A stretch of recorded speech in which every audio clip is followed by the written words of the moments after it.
Hi, this is Karl with another Relax, Focus, Succeed video, and today I want to talk about putting emergencies in their place.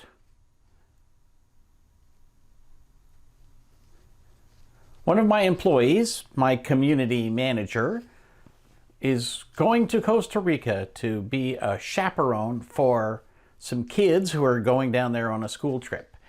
And she sent me a note on the first day that she was going to be out of the office, which was our community meeting, the meeting she's supposed to run, the community she's in charge of. And she said, "Thank you for making this work environment where almost nothing is an emergency or even high priority, and for valuing leisure and relaxation. It makes it easier for me to detach and stay present when I'm away." I love that, stay present when I'm away. Now, I'm not putting together this video just to brag, although that's a piece of it. I truly and honestly believe in a relaxed work environment where I believe my employees and my consultants and contractors can be far more productive. And you know, part of it has to do with standard operating procedures. It has to do with the day-to-day operations. And part of it has to do with how we handle quote-unquote stressful or emergency type events. Let's start with the SOPs. I have run a number of companies over the years, and I have consistently believed that if you have good standard operating procedures, you can turn a lot of things that some people consider stressful into lower priority, regular operations. If you know that a certain task has to be done every single day at 8 o'clock, then by golly, put that in place, make it happen, and now it goes from being something where people freak out into something that is just done every day at that time. The same thing is true for all kinds of pieces of your business. No matter what you have to do, if you can schedule work, it can become almost automatically less stressful, and it can certainly avoid being an emergency. And some people say, well, you can't plan for all the things that happen in your day. I have to say that's a ridiculous excuse that too many people use. Most people have very mundane jobs.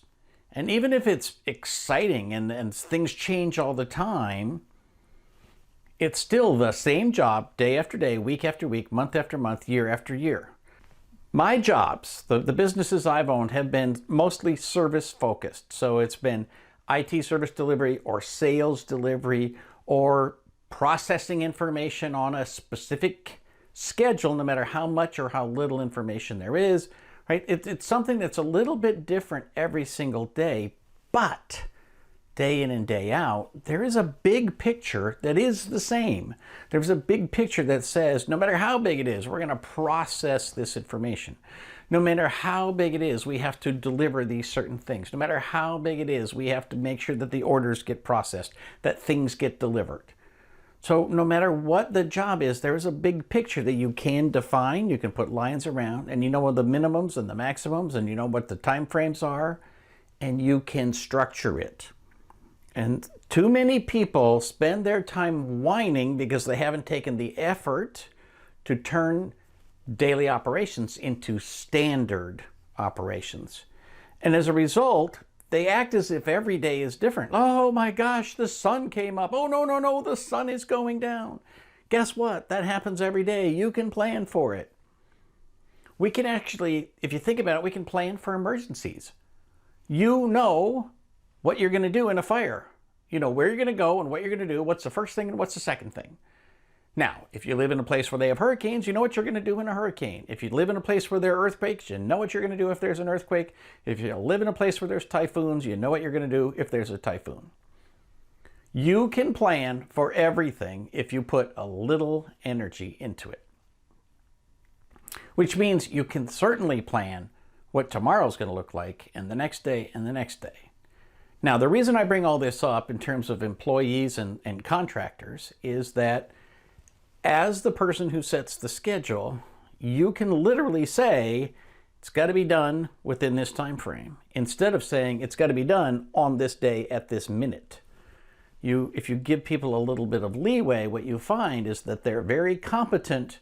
They know their job. They know what they're doing. If they don't, you should fire them. But if they do know what they're doing, then give them the leeway to demonstrate their competence, demonstrate what they need to do, what they already know how to do. Now, when I say that things that are scheduled are less stressful, I don't mean specifically on a calendar with specific times and dates, but in general, if you plan your work, say 3 days out, 2 days out, that automatically relieves some stress. Instead of waiting for the last minute for everything, if you build a schedule and say, look, this has got to be done, this has got to be done, this has got to be done, work begins to flow on a regular schedule, and then you stop having to have a bunch of stuff done constantly at the last minute, every day at the last minute, every day at the last minute, every day at the last minute. I'm a big believer in the philosophy that time is a choice. When people say, I don't have time, you have the exact number of minutes that I do. You have the exact number of minutes that everybody else does. So if you are less productive, or if things are more scattered than you would like them to be, it's because of the choices you have made. When people say, I don't have time for this meeting, what they really mean is, this meeting is not high enough priority for me to attend or for me to prepare for. If somebody, including me, constantly is ignoring your requests, it's because they are not high priority. Now, when you ignore other people, when you are the one who's constantly saying that I don't have time for this, I don't have time for this, it simply means you have not made that a priority. And this is true, I'm sorry to tell you this, even in your personal life. If you say, I don't have time, I don't have the time that I want to spend with my spouse, to spend with my kids, to spend on my hobbies, well, all that really means is you have not made it a high enough priority. Time is a choice.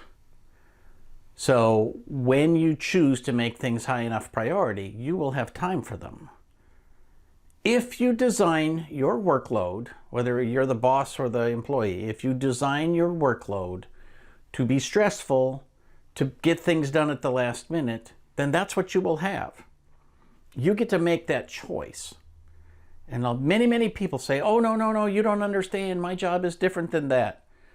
Trust me, I have had some really high level, extraordinarily big projects, extraordinarily big jobs, very, very stressful for some people.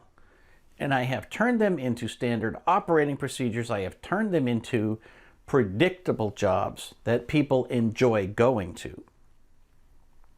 Now, let me tell you the other thing. I mentioned that we're going to get back to emergencies. Emergencies are also something that you usually get to choose. And I'll give you a great example in my own business. We recently had a couple of websites that a patch came down the road, got installed automatically, and we had a couple of websites down. And so I told the web developer, hey, I need you to take a look at this. And she went through them and she figured it all out and she patched it and updated it and whatever. She did whatever miracles needed to happen so those websites came back up. I did not yell at her. I did not scream at her. I did not pressure her. I didn't ask every 5 minutes, is it up yet? Is it up yet? Is it up yet? She is competent. She knows her job. She was doing the best she could. The websites came back up. Now, I will tell you, these are websites that make a bunch of money for us. So they were, in fact, websites that were losing money. But here's the deal. You need to understand things happen. Stuff happens. And you have to figure out how you're going to deal with it. You can choose now whether you will pull your hair out, yell and scream, be a jerk, abuse people, or just say, all right, let's get this fixed as quick as possible. When I ran IT programs, I always would tell my technicians at the beginning of a project, Every single time. This is a normal part of our prep for the project. Something is going to go wrong. I don't know what it is. I don't know if it'll be big or small. We will find it, we will fix it, and we will be successful. And if you think about it, that's actually what most of life is like. So we're going to go do something. We're going to move our house. Oh, well, something's going to go wrong. Okay, maybe the truck isn't available. Maybe we start 2 hours late. Maybe we run out of boxes. I don't know. Could be big, could be small.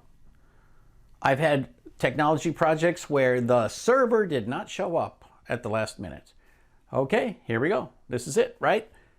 I've had projects where critical architecture was not available. I'd have projects where we're going to move something through a specific kind of technology that failed on the day that we needed it. But you know what? I've also had the ones where, oh, we forgot to print out this checklist. Okay, go print out a checklist. Whether it's tiny or huge, something will go wrong. You will find it, you will fix it, you will move on. Again, in your personal life or your professional life, you can decide how you will react before that moment gets here. No matter what it is, no matter what is going on in your life or in your business, you can choose to have an environment in which emergencies are just something that happens from time to time, and this is the way we behave during an emergency.